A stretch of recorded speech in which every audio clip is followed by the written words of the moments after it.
Sawadee Cup and welcome to another episode here for the MMA Monday on the Funkin' Pod. It's not Monday, but you know what that means. A bit later this week than planned, to be honest. Sorry for that. COVID got me quite well, to be honest. It's been only 5 days, so I'm feeling much better today already. But on Monday, when I was supposed to record the MMA Monday, I felt terrible. I was only sleeping all day long. I couldn't keep my eyes open for much. I was lots of sneezing, then lots of coughing for a few days. Still coughing a little bit, sorry about this. That's why I have this drink here. Not sponsored, unfortunately. For the audio listeners, I'm taking a sip of a Coke Zero right now, just because I got really sick of drinking so much water all the time. Doesn't taste great though. Any drink sponsors out there, shout out. So let's dive right into the OG MMA Monday, though. Better late than never. And lots of things happened this past weekend and are gonna happen this next weekend. So let's just talk about it, right? So we start with one championship that happened this past Friday and gonna happen next Friday, not this coming Friday again. So we will talk about this then next week at the next MMA Monday in more detail. But let's look at what happened. So we saw Shuya Kamikupo actually submitting Troy Worthen, which first bout of the weekend made sure that my picks are out the window. Thank you very much, Troy Worthen. We had Tiffany Teo, time bomb Tiffany Teo, taking out Meng Bo, just as I predicted in the last MMA Monday video. You're welcome. Submission, second round, not surprised. Congratulations, Tiffany Teo. She had her shot once. I think she's going to get another shot sometime soon. Then we came to the main card and we had light heavyweight kickboxing bout between Beybulat Isaev from Russia and Giannis Stoforidis, the Greek Hulk. He looks like the Hulk. Testing. First round, 30 seconds in, both throw a left hook, land at the same time. Stoforidis gets sit down. Isaev gets knocked out. Like instant knockout win for the Greek Hulk. And first knockout loss for Team Russia of the day. We then saw Senso Ikeda, the old veteran from Japan, taking on the new kid on the block, Elipitua Siriga from Indonesia. And man, commentary talked up Siriga like so much. Insane, crazy. Luckily, because like when you talk up one guy so much and really talk down the other guy that much, I kind of root for the other guy then. And luckily, Ikeda came through second round. He found his groove in the third round. A nice double shot to the liver. Took out Elipitua Siriga. So Senso Ikeda got it done. Also got 50K bonus at the end, $50,000 bonus for a fight of the night, performance of the night. And he celebrated Dragon Ball Z style. Congratulations, Senso Ikeda, veteran win. Well done. Then we had the weirdest fight of the night. Supergirl, the super Muay Thai star here from Thailand. The next superstar, I should say, from Thailand. She's just 18 or so by now. Versus Ekaterina Vanderyeva, nicknamed Barbie. And Supergirl, she just, her and her sister Wonder Girl, they just changed gyms here in Thailand. Now they're at like a influencer, like fancy ass gym. Taking pictures all the time, posting sexy pics to IG all the time. Apparently not training that hard anymore because Vanderyeva was kicking Supergirl's ass, at least in the second round. First round, close-ish, maybe a bit more for Supergirl, but close. Third round, same thing, very close, not much landed, maybe a bit better for Supergirl.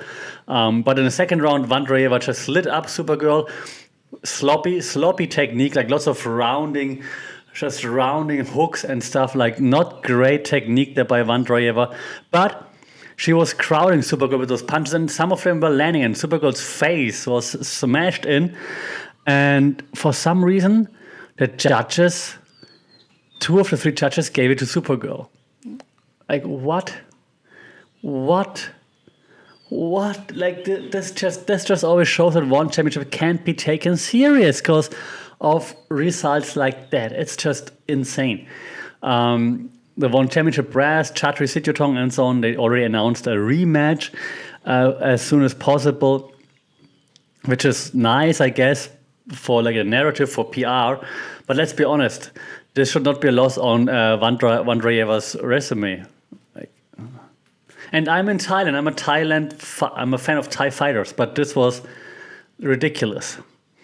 We then had James Nakashima versus Saigit Isagamev, like the protege or one of the proteges of Khabib Nurmagomedov. It was all about Khabib, and Khabib couldn't be there because he contracted COVID, so he stayed in the hotel in Singapore, so he wasn't there. So I guess one championship was really sad not being able to show Khabib on TV. First question after Saigit, who is like 20 kilos heavier and 16 centimeter reach advantage over James Nakashima, didn't look great in round one. James Nakashima striking looked pretty crisp in round one. Round two, and at the end of round one, Saigit took him down, and round two, Saigit just dove for the takedown right away and just mauled him and then submitted James Nakashima in the second round.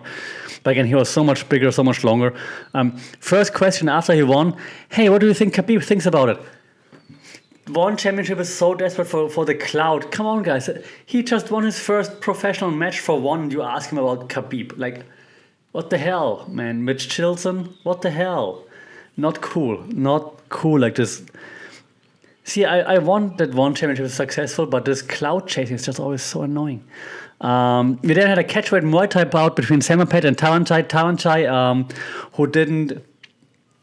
who didn't make weight, so that's why it was a catchweight fight. Two friends in Thailand here, two Muay Thai superstars.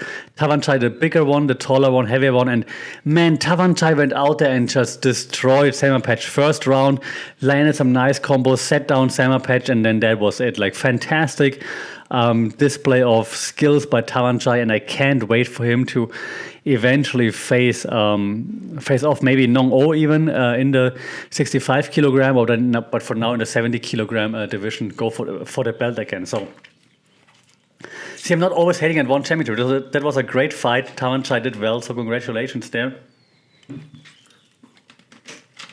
Well done, and can't wait to see what's next for him.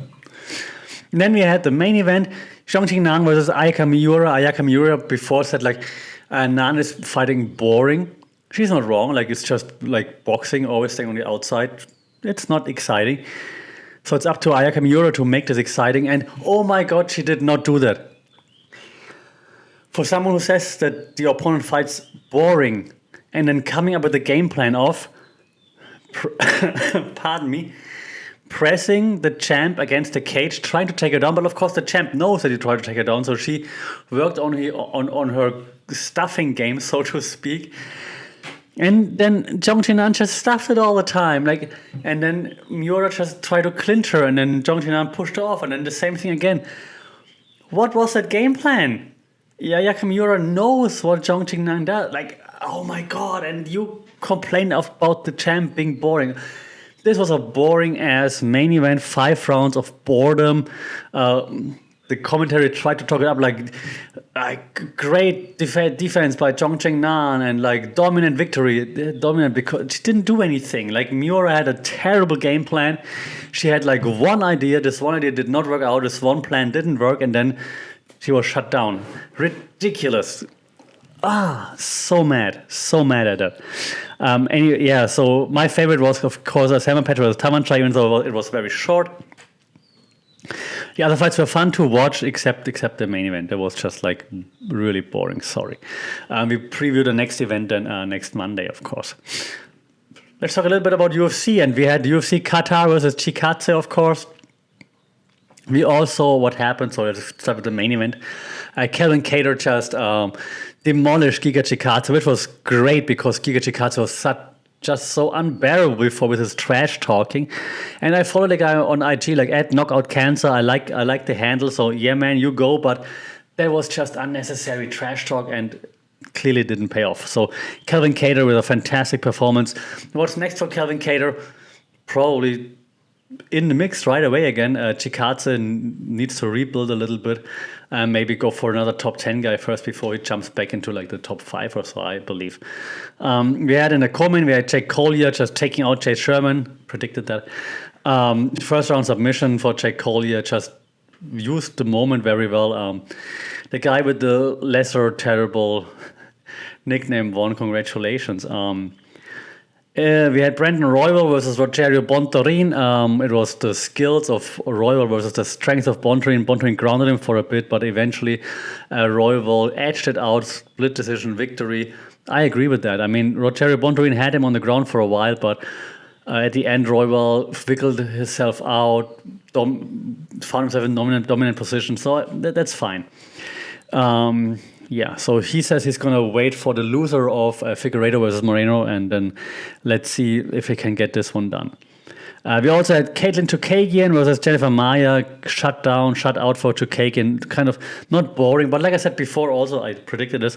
Fundamentals win the match for Caitlin Chookagian, who hasn't been re-signed yet for some reason, even though she's the clear-cut number 2. So I wonder what's the hold-up there. But yeah, so congratulations, Caitlin Chookagian, Jennifer Maia, back to the drawing board.